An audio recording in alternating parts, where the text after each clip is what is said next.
What's up, everybody? You've tuned in to Just Draws, the podcast that explores hot topics and various experiences among same-gender loving Black men. In each episode, we offer raw, vulnerable, and stripped-down perspectives to give voice to our frequently overlooked population. Here, we don't just scratch the surface, we dive deep, peeling back the layers of our experiences as well as heteronormative stereotypes. Let's get into this week's episode.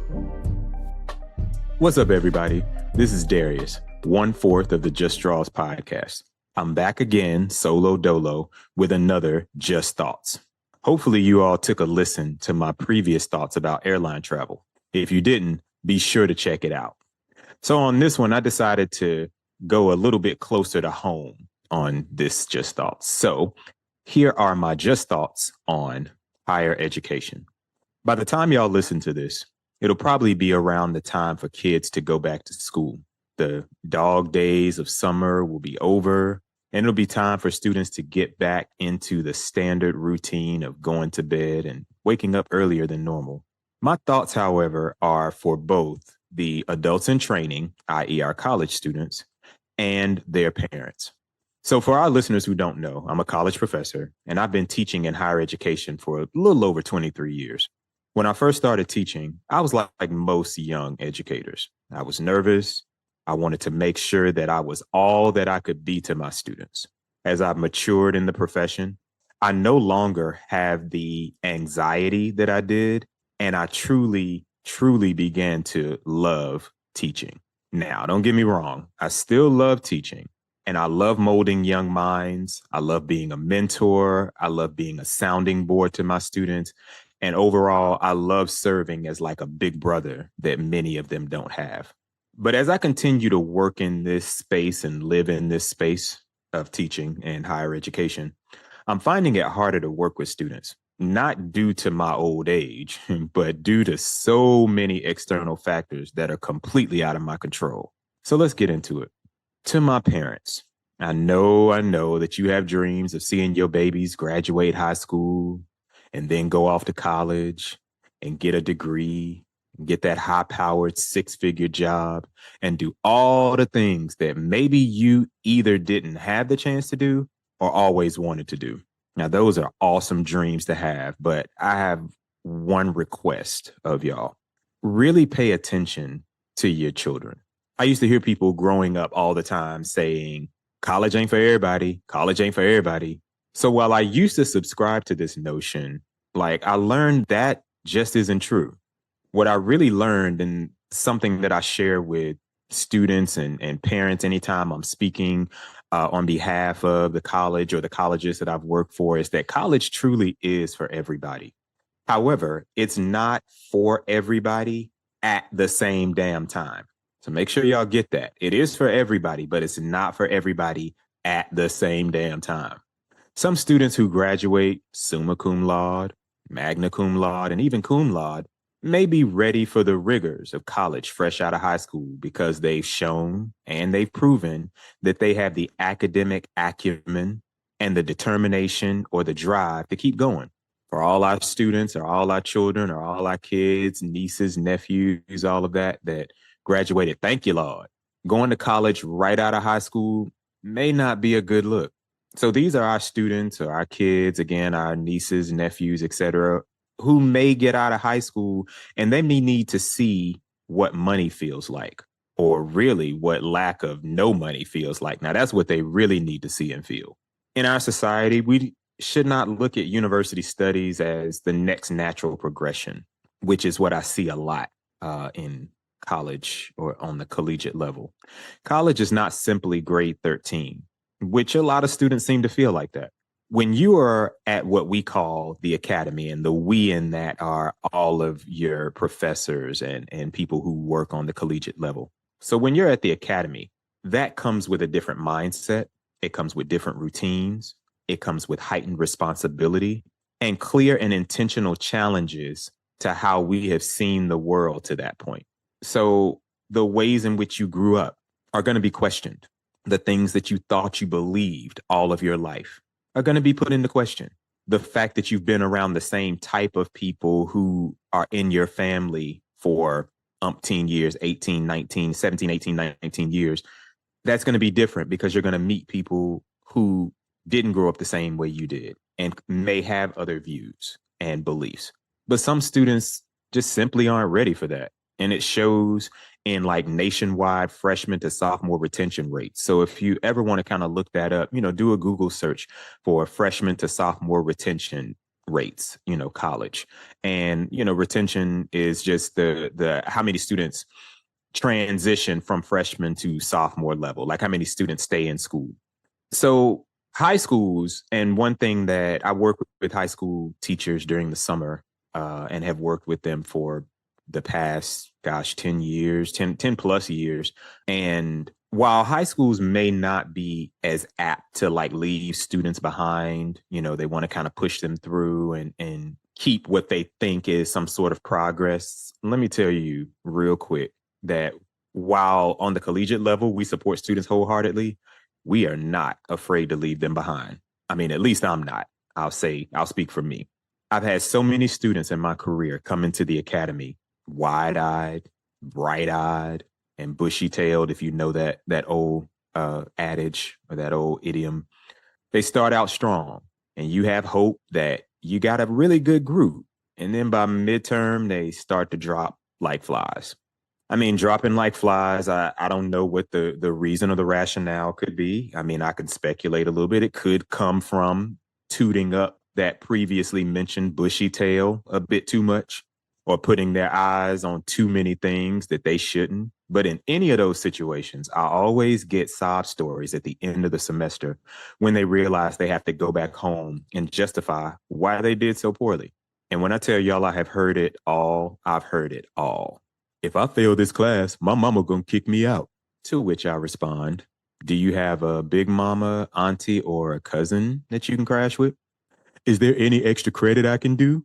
To which I respond, I mean, you didn't even do the credit, so why would I give you extra? Is there anything I can do to fix my grade? To which I respond, yeah, absolutely. Take this course over. And my all-time favorite, one of my all-time favorites, I'm not going to say it's my all-time, but one of my all-time favorites. There's so many people back home counting on me. I just don't want to let anybody down. To which I respond, well, unfortunately, you did. Now, all of that cynicism that I just offered comes from years of practice, comes from years of dealing with students who have given the same excuses over and over again. So you kind of build up these stock answers to some of these comments and questions. So, but in saying that, I don't mean to sound negative towards these students because the children are our future, right? According to Whitney. But there has to be a point where they get it, where you get it. You lock in and the light bulb goes off and you go, okay, this is what I got to do. I share with most of my students that college is 30% content and 70% endurance. So most of the content and skills that you learn in college really could be learned on your own if you had the patience and the desire through reading and various experiences. But some courses and professors are put in place to push you and your students, since I'm talking to my parents here, to push your students, your kids to those limits, and to see just how much they can take. As a matter of fact, I know a few of these professors, and I've worked with them at like the various schools that I've worked at. So I do know that they exist. And I had a few when I was in college as well. But the moral of this information to my parents is this: don't force your kids to go to college because you may be setting them up for failure. Now, not failure in life per se, because you don't necessarily have to have a college degree, or you don't have to have a college degree at all to be successful in life, but you may set them up for failure in the confidence that they have to succeed. And setting them up for failure in their levels of confidence is far more harmful or detrimental to them than anything that I could say in the classroom. Any of those things that I said previously, it's worse. So think about that. To my students, much of what I said earlier to your parentals applies to you too.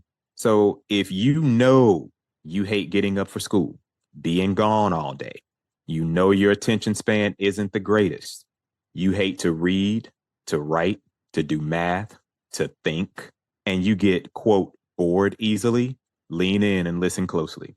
it may not be your time to enroll in college. So, story time a little bit. When I graduated high school, like I had very good grades overall. I was super responsible. But one of the main reasons I was so ready to get to college wasn't because I was so eager to get out in the world and, quote, show them what I could do. I mean, sure, that was part of it. So don't get it twisted, but it was because I wanted to get out of my parents' house. Okay.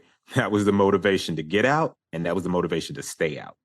However, whenever you take a risk, you get to reap the reward. But if you don't take any risks, you don't get any rewards. So I couldn't get the reward of being out of the house unless I was prepared to sacrifice and work my ass off in college. And sacrificing meant, okay, as much as I might have wanted to stay up late one night and hang out and chill out, on the yard or something like that, I knew I had a test the next day, or I knew that I had to be up early for a class that I wasn't so confident in. So you got to do what you got to do in that. To quote a song, you got to do what Michael Jackson says, and you got to start with the man in the mirror or the woman in the mirror. You got to ask him or her to change his or her ways. If you want to make the world a better place, take a look at yourself and make that change. All right. You got to know how you move and in what ways you are your most productive and effective. And that may come with some hard truths that you're going to have to kind of come to on your own. You may have to say, you know what? No, I'm not as good as I thought I was. Everybody around me has always said, oh, I'm smart, I'm smart, I'm smart, I'm smart. Not that you're not smart, but in the ways that you need to kind of flex that intelligence, college might not be the space for you right at this moment. If college is not for you, that may mean that you need to get a job. You may need to pick up a trade, drive a truck, do something. All right. I think that's what a lot of parents look for when you get out of high school. Some of them are really adamant and, period, hard stop, you going to college kind of thing. But some parents are like, look, I just want you to do something. You got to do something. So while the world needs like more teachers, we definitely need more teachers. We need more doctors, law enforcement, and legal advisors. I mean, we need truck drivers to deliver food to our grocery stores. We definitely need mechanics. We need beauty professionals. And most importantly, we still need our fries to be hot and adequately salted at our favorite restaurants. Now, there's nothing wrong with that. But what is wrong is selling yourself a dream that you haven't reasonably prepared yourself to receive. So if I go back a few years, COVID had a huge effect on education. And one of the side effects of COVID was that it gave students a reason to be lackluster. And I saw this firsthand. I was definitely teaching, and I'm still kind of getting some of the residual from COVID. So I get students who say things like, I didn't read my assignment because my computer wasn't working, or my internet was going in and out, or I wasn't feeling well. Now, these may be valid reasons at very particular or specific points in your life, but these reasons shouldn't be the go-to excuse for everything. I have my students a lot of times when they turn in papers or turn in work from me, I have them write a letter to me explaining to me how they felt about the assignment, what issues and challenges and problems they had with the assignment. And a lot of times those students are really honest with me. And I appreciate that because they tell me things like, oh, I got bored with my topic, or I procrastinated, or I had this going on and that going on, etc. And I get it. I understand it. I really do, because I'm human and a lot of times I get bogged down with things too, but you get bogged down. And as my girl, Emile LaRoe from Groove Theory, if you all remember Groove Theory back in the day, she had a song that came out shortly after the group broke up. And the chorus in the song was, I know you're down, but when you gonna get up? Being bored with the material, having a lot going on, succumbing to procrastination really just aren't adequate excuses for not going to class, nor doing or turning in work. So those are the major things that your instructors and professors hear from students when it's time for grades to go in, and those scores are looking a little bit shaky, a little bit iffy, or looking non-existent. I tell students all the time, oh, I got a 0 for, they say I got a 0 for this assignment, okay, well, what do you want me to do? Like, you want me to twitch my nose, like Bewitched, and all of a sudden your grade is there? No, you didn't turn the work in. So I can't put anything there. I can't materialize work that you didn't turn in. And for me, it's like after we've met in class, gone over the materials, I've given you instructions, or your professors have given you instructions on what your assignments are, and even made ourselves available during office hours. Real talk, there's nothing more that we're supposed to do.